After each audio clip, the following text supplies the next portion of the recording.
लेकिन आज दूध का दूध पानी का पानी कर दूंगा। इस सिर्फ एक उदाहरण आपके सामने रख रहा हूं दर्शक। आपके घर में भी कोई फंक्शन होता है, चलिए मान लीजिए शादी समारोह होता है, तो आपके घर में आप बुला लेते हैं 1000 मेहमानों, मानकर चलिए 1000 मेहमान आपने बुलाए। अब 1000 की जगह आप सोचते हैं कि 200-300 से ज्यादा आएंगे ही, तो उसकी व्यवस्था आप लोग करते हैं और उसकी तैयारी भी योगी सरकार और प्रशासन ने की थी। महाकुंभ में मौनी अमावस्या में 10 करोड़ लोग पहुंचने वाले थे दर्शकों, 10 करोड़ लोग, और उसकी पूरी तैयारी की गई। लेकिन ज्यादा लोगों की तैयारी की गई थी, इसका मतलब यह नहीं है कि व्यवस्थाएं नहीं की गई थी। अव्यवस्था वहां पर हो गई, अनहोनी हो गई दर्शकों। इसका मतलब यह नहीं है कि व्यवस्थाएं नहीं की गई थी, व्यवस्थाएं पर्याप्त थी, व्यवस्थाएं पूरी थी। लेकिन क्या हुआ दर्शकों, क्यों हुआ दर्शकों, यह मैं आपको बताता हूं। महाकुंभ में व्यवस्थाएं कैसी हैं, आइए जरा आपको बताता हूं। मौनी अमावस्या पर दर्शकों 10 करोड़ स्नान, 10 करोड़ लोगों के स्नान का दावा किया गया और इसे पूरे मेला क्षेत्र को 10 जोन, 25 सेक्टर, 56 थाने और 155 चौकियों में बांट दिया गया था। और इतना ही नहीं, श्रद्धालुओं के लिए 1000 से ज्यादा मेडिकल फोर्स तैनात की गई थी। और जो आंकड़े मेरी टीम ने बताए, 2 लाख से ज्यादा मरीजों की ओपीडी की व्यवस्था की है। सोचिए आप, माइनर ऑपरेशन से लेकर मेजर सर्जरी तक की हाईटेक व्यवस्था यहां पर की गई है।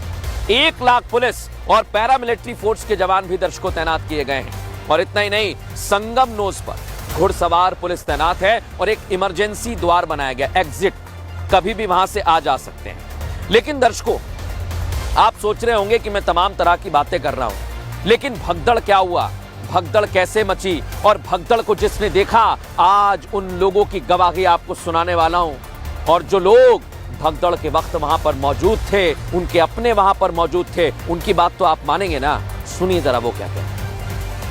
इसमें ना प्रशासन की गलती नहीं मानता हूं मैं। प्रशासन ने ना चारों तरफ गंगा घाट बनाए हुए हैं, आप स्नान कर सकते हैं, बट हम जैसे लोगों ने जाना होता है संगम घाट पे ही। और कुछ लोग ऐसे होते हैं चुन्नी बांध के ग्रुप में रस्सी बांध के पकड़े चलते हैं, आगे वाला बंदा धक्का दे रहा होता है, पीछे वाला बंदा फॉलो कर रहा होता है, साथ में लगा देखते नहीं कौन कहाँ जा रहा है। भगदड़ इसी से मचती है। वहाँ पर नहाने की जब गए ना, सब अपने में अपने धक्का धुक्की करने निकलने के लिए चाहे जाने के लिए, उस टाइम वो बहुत भीड़ बढ़ गई थी। सब ऊपर चढ़ रहा था, ढकेल रहा था एक एक ऊपर में। पब्लिक मतलब आड़ी हो रही है, उनके ऊपर से निकल रहे हैं आदमी, उनके ऊपर से। कहाँ से आए वो उतना भाग के लोग, उन्होंने सामने वालों को ही नहीं देख रहे। अब सुना ना दर्शकों आपने, ये तो वही लोग थे जो आपको बता रहे थे। लेकिन आज मैं उन लोगों की पोल खोल रहा हूं जो लगातार महाकुंभ पर राजनीति कर रहे हैं, और उसमें सबसे टॉप पर है अखिलेश यादव।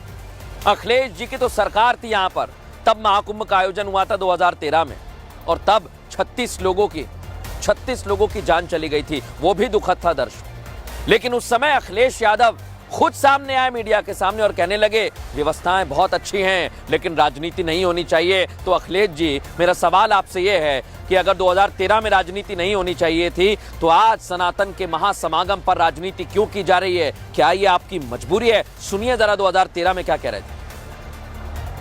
कुंभ जैसी जगह, पवित्र जगह पर राजनीति की कोई जगह नहीं होनी चाहिए। अभी पहली प्राथमिकता कोई हो, सरकार में चाहे हम हो चाहे केंद्र सरकार हो, सबका यही पक्ष होना चाहिए कि इंतजाम कैसे हो, जो पीड़ित है उनका इंतजाम कैसे बेहतर हो जाए। अब दर्शकों, एक बात मुझे समझ नहीं आती, शख्स एक ही है, लेकिन अलग अलग मौकों पर अलग अलग तरह की बातें करने लगते हैं। और अखिलेश यादव बिल्कुल वही है। घटना एक हुई है, वहां पर भी घटना हुई, यहां पर भी घटना हुई, लेकिन उस घटना पर अलग बात कहते हैं, इस घटना पर अलग बात कहते हैं। आप ये कैसे कर लेते हैं अखिलेश जी? बड़ा मुश्किल है ये। लेकिन एक बात आज मैं बताता हूं, कुछ भी हो, यहां पर व्यवस्थाओं को लेकर राजनीति हो या कुछ और हो दर्शकों, योगी के प्रशासन ने भगदड़ के बाद हालात को फौरन काबू में किया। ये तस्वीर मैं खुद देख रहा हूं, इसलिए आपको बता रहा हूं। लेकिन सरकार ने व्यवस्थाएं की तो शहरी विकास मंत्री उस दौरान थे आजम खान, समाजवादी पार्टी सरकार में, और उनको दी गई थी मेले की जिम्मेदारी। यानी 2025 में तो योगी सरकार ने फौरन काबू पा लिया, लेकिन उस दौरान आजम खान ने कैसी बातें कर दी थी, आप सुनेंगे तो दर्शकों आप चौंक जाएंगे। सुनिए जरा आप। यूं तो यह हादसा रेलवे स्टेशन का है और मेरे इंतजाम की परिधि से बाहर का है। मेरे जिम्मे जो जिम्मेदारी थी अध्यक्ष की हैसियत में, वो कुंभ मेले की थी। रेलवे स्टेशन की जिम्मेदारी तकनीकी तौर पर मेरी नहीं थी।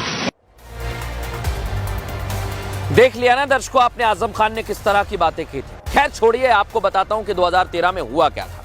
2013 में 10 फरवरी वो तारीख जब मौनी अमावस्या थी दर्शकों। संगम स्नान के बाद श्रद्धालु वापस घर जा रहे थे और हुआ क्या था, इलाहाबाद रेलवे स्टेशन यानी प्रयागराज रेलवे स्टेशन पर श्रद्धालुओं की बड़ी संख्या में भीड़ पहुंच गई। शाम करीब 7 बजे श्रद्धालु अपनी अपनी ट्रेन का इंतजार कर रहे थे। एकाएक फुट ओवर ब्रिज पर जहां से पैदल चलते वहां पर जाम लग गया। तभी एक अनाउंसमेंट होता है दर्शकों। क्या अनाउंसमेंट? ट्रेन दूसरे प्लेटफॉर्म पर खड़ी हुई है, आप वहां चले जाइए। अचानक यात्री घबरा गए, दौड़ लगाने लगे, इधर उधर भागने लगे और वो भगदड़ मची जिसमें 36 लोगों की जान चली गई थी और 100 से ज्यादा लोग घायल हुए थे। लेकिन आप सोचिए दर्शकों, ये तीसरा मौका है, तीसरा मौका जब मौनी अमावस्या पर इस तरह की भगदड़ मची हो महाकुंभ मेले में। लेकिन अखिलेश सरकार में हालात को काबू करने के लिए क्या किया गया था, आज मैं सीधे पूछ रहा हूं। क्यों पूछ रहा हूं? क्योंकि इस पर दूध का दूध आज पानी का पानी हो जाएगा। ऐसा मैं क्यों कह रहा हूं? और सीधे अखिलेश जी, आज मैं आपसे ही बात कर रहा हूं। आप अपने काम का, आपके गलत काम का ठीकरा किसी और पर फोड़ सकते हैं। वो काम आपके द्वारा किया गया था। राजनीति अब आप कर रहे हैं बीजेपी सरकार में। अगर बीजेपी सरकार में ऐसी व्यवस्थाएं हैं या फिर कोई दिक्कत हुई है तो आपकी बात मान लूं तो उस पर राजनीति तो बिल्कुल नहीं होनी चाहिए। लेकिन आज मैं कहने वाला हूं कि सच्ची एक्स्ट्रा रिपोर्ट आपको भी देखनी चाहिए। इसलिए डीआईजी क्या कुछ कह रहे हैं सुनवाता हूं आपको। प्रातः 1 बजे से 2 बजे के मध्य अखाड़ा मार्ग पर भारी भीड़ का दबाव बना और इस भीड़ के दबाव के कारण दूसरी ओर के बैरिकेड्स टूट गए और भीड़ के लोग बैरिकेड्स बांधकर दूसरी तरफ ब्रह्म मुहूर्त के स्नान का इंतजार कर रहे श्रद्धालुओं को कुचलना शुरू कर दिया। इसमें से दुर्भाग्यपूर्ण तरीके से 30 श्रद्धालुओं की दुखद मृत्यु हो गई है। इनमें से 25 की पहचान हो चुकी है और शेष की शिनाख्त की जानी बाकी है। ये भगदड़ का सच आपने सुना दर्शकों, लेकिन आज मैं एक और तस्वीर दिखाता हूं। प्रधानमंत्री नरेंद्र मोदी और सीएम योगी आदित्यनाथ दोनों एक्टिव नजर आए और जैसे ही पीएम तक खबर पहुंची वो भी एक्टिव हो गए। प्रधानमंत्री नरेंद्र मोदी ने तुरंत योगी आदित्यनाथ को फोन मिलाया दर्शकों। सीएम योगी से निरंतर वो बात करते रहे, एक नहीं 2-2 बार बात की दर्शकों, और श्रद्धालुओं की सुरक्षित वापसी पर ध्यान दिया कि आप वहां पर फोकस करिए। प्रयागराज से रेलवे व्यवस्था की भी उन्होंने जानकारी ली कि वहां तो कोई दिक्कत नहीं है, पूरा सपोर्ट है आपका। और इधर योगी आदित्यनाथ ने क्या किया? प्रधानमंत्री ने योगी आदित्यनाथ से बात की। योगी आदित्यनाथ लगातार मेला अधिकारी से रिपोर्ट तलब करते रहे। यूपी के डीजीपी प्रशांत कुमार से उन्होंने हादसे की रिपोर्ट ली। रेल मंत्री अश्विनी वैष्णव से उन्होंने फोन पर बात की, कहीं कोई समस्या आएगी तो तुरंत सुलझाएंगे। प्रयागराज से ज्यादा ट्रेन चलाने के लिए कहा ताकि सुगम हो यातायात व्यवस्था। और सुबह 10 बजे से अमृत स्नान शुरू हो गया था, जो अब तक चल रहा है दर्शकों, अब तक चल रहा है। लेकिन आज प्रधानमंत्री नरेंद्र मोदी ने दिल्ली से क्या कुछ कहा सुनवाता हूं आपको। मैं महाकुंभ में जो दुखद हादसा हुआ है, उस हादसे में हमें कुछ पुण्यात्माओं को खोना पड़ा है। मैं प्रभावित परिवारों के प्रति संवेदना व्यक्त करता हूं। मैं यूपी सरकार के साथ निरंतर संपर्क में हूं। अब दर्शकों, योगी सरकार कुंभ मेला क्षेत्र में कैसे काम कर रही है मैंने 2 घटनाओं से समझा, इसलिए मैं आपको भी बता रहा हूं।